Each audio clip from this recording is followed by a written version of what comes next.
बंधुगण 2 फेब्रुआरी 2025 रविवार दिन पड़ुअछि पवित्र बसंत पंचमी बा सरस्वती पूजा। एही सरस्वती पूजा बा बसंत पंचमी दिन माँ लक्ष्मी स्वरूप गोमाता को खुआई दियंतु। एही गोटिए गुप्त जिनिस आपणकर समस्त मनस्कामना पूर्ण होइजिब। पूरा वर्ष केबे भी धन अर्णर कमी हेब नाही।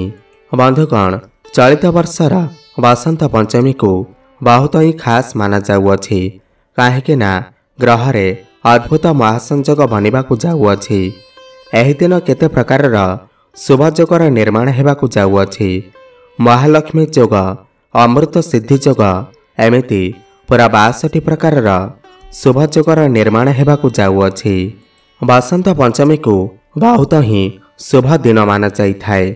एही दिन समस्त शुभ कार्य करा जाइथाए, जेमिति कि गृह निर्माण, गृह प्रतिष्ठा आदि अनेक प्रकारर शुभ कार्यर आरंभ होइथाए।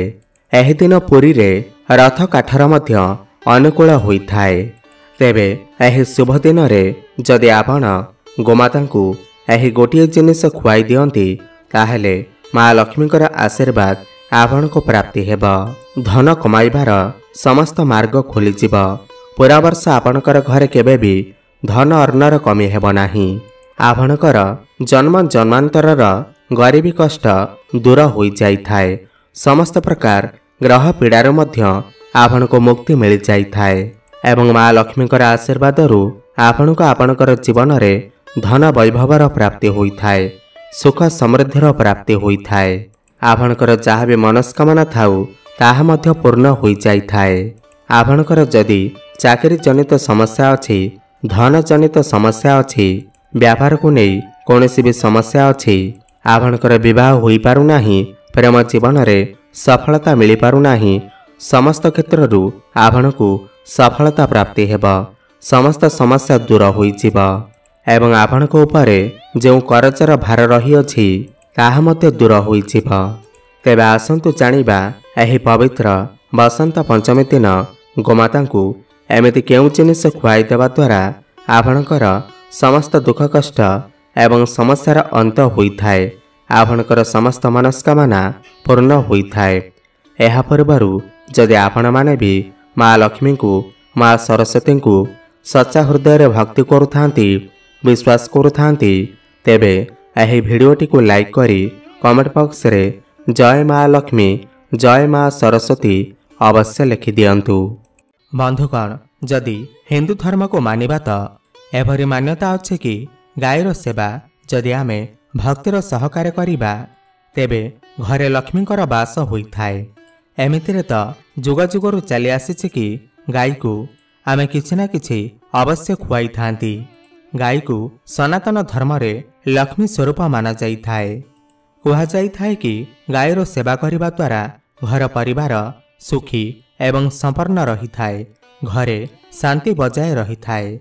जो घरे गायर सेवा स्वच्छ मनरे करा जाई थाए, सही घरे माँ लक्ष्मीकर कृपा सदा सर्वदा बनी रही थाए एवं जो घरे गायर सेवा होई न थाए तो सही घरे सदा सर्वदा एवं अचानक ही कौनसी प्रकारर बाधाविघ्न आसी थाए।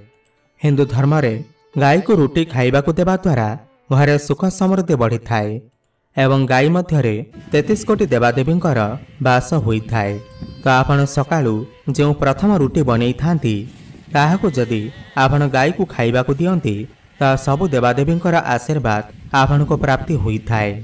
गाई को गुरुंक सहित जोड़ा जाई अछि, माने गुरु ग्रहंक सहित, बृहस्पति ग्रहंक सहित।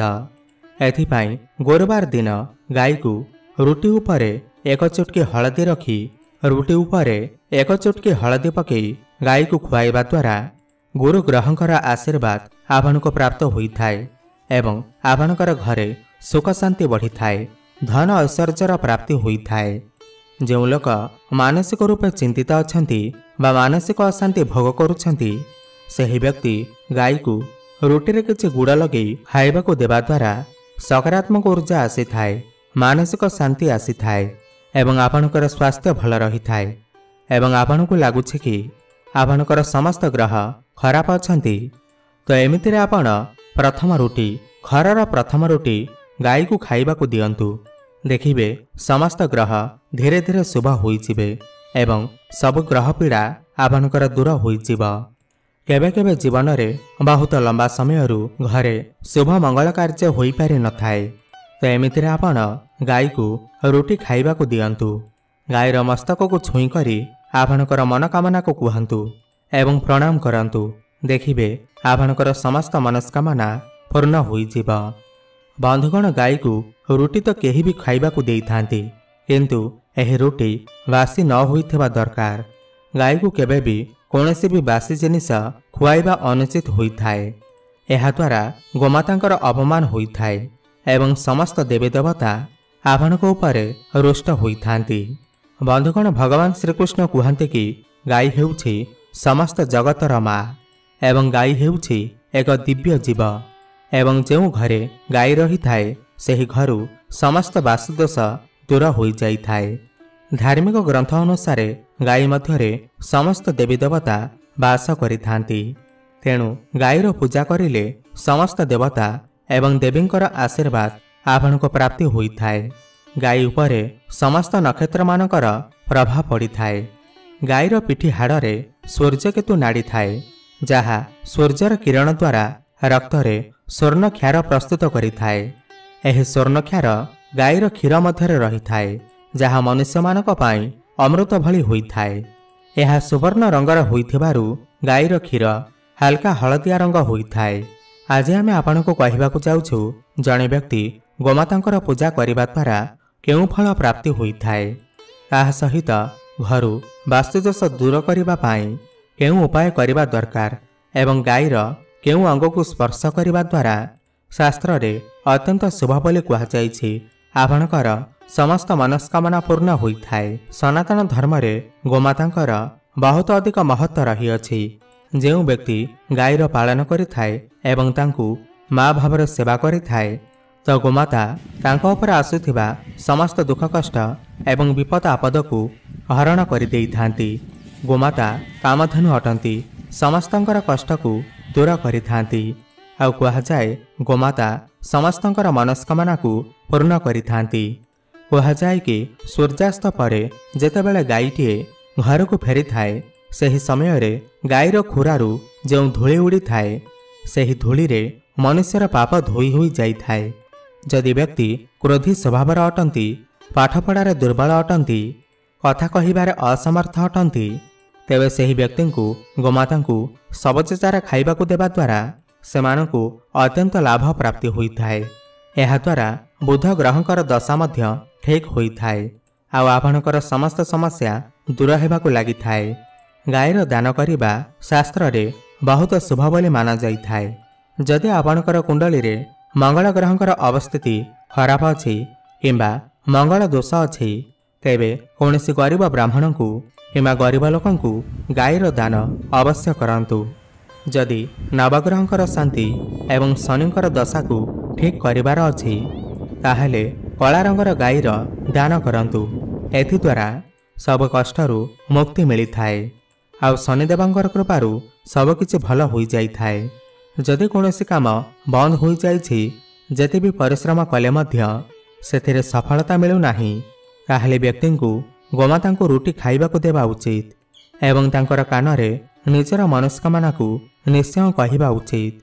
गाईर नियमित पूजा करिबा द्वारा माँ लक्ष्मी प्रसन्न होइथांती एवं घरर आर्थिक स्थिति मजबूत होइथाए। खरा दिन रे बा घरर द्वार पाखकू आसीथिबा गाई मानंकू पानी निश्चय पीबाकू देबा उचित। एमिति करिबा द्वारा व्यक्ति को सब प्रकार रोगरू मुक्ति मिलिथाए। गोमाता को शीत दिन रे गुड़ खाइबाकू दियंतु।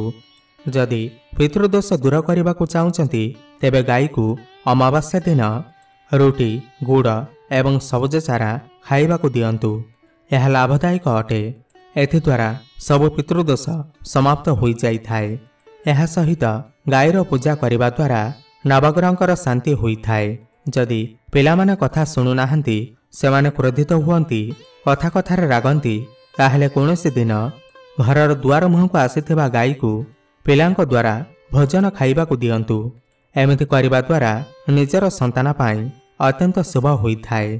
भिडियो कहुवा कथा समस्त बहुत उपयोगी अटे।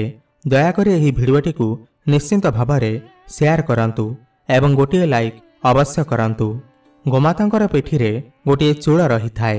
सही चूलरे सूर्यकेतु नाड़ी रही थाए। सबुदिन सकाले गाईर यह चूल उपरे हाथ रखिके आउंसिले व्यक्तिर समस्त मनस्कामना पूर्ण होइथाए। तांकर समस्त आर्थिक संकट दूर हो जाइथाए एवं गरीब जीवन मध्य दूर होइथाए। यह सहित तांकर समस्त रोग मध्य नष्ट हो जाइथाए। घर बनैबा पूर्व जदि सही जगार गाई किंबा बाछुरी को बंधा जाए तेबे समस्त वास्तु दोष मध्य दूर हो जाइथाए।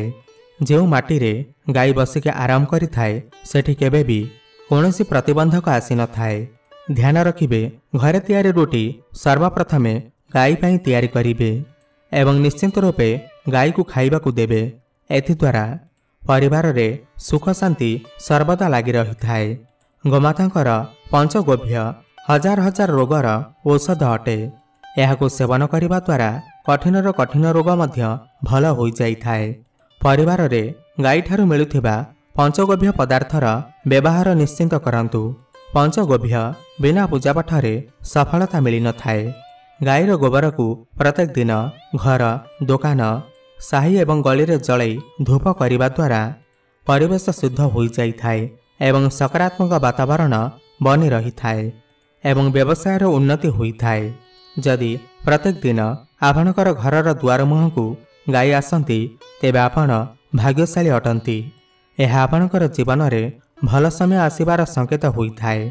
कारण गोमाता एही भली घर को जाती जो घरे पवित्र शुद्ध एवं भल लोक माने वास करिथांती। एणु घरर द्वार मुह को गोमाता आसिले तांको रुटी खाइबाकू दियंतु। गोमातांकर बेकरे घंटी निश्चय बांधंतु।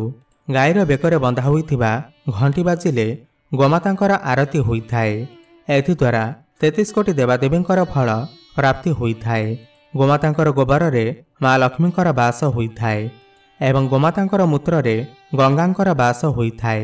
गोमातांकर क्षीररू सुवर्ण तत्व मिलिथाए जहा समस्त रोगर नाश करिथाए। एथिपाई गाईर क्षीर को सबुदिन पियंतु।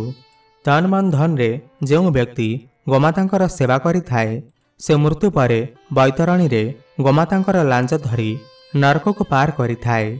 तांकर केबे भी अकाल मृत्यु होई न थाए एवं एमानंकु गोलोक धामरे वास करिबाकू मिलिथाए। जो व्यक्तिर भाग्यर रेखा सोई थाए सही व्यक्ति तांकर पापुली रे गुड़ रखी गाई को चाटिबाकू दियंतु।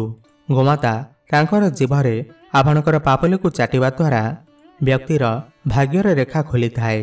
तेबे आपनको जदि यह भिडियोटी टिके भी भल लगी थाए ताहले यह भिडियोटी को लाइक करी कमेंट बॉक्स रे जय माँ लक्ष्मी जय श्री विष्णु अवश्य लिखि दियंतु एवं भिडियो को गोटे लाइक करंतु।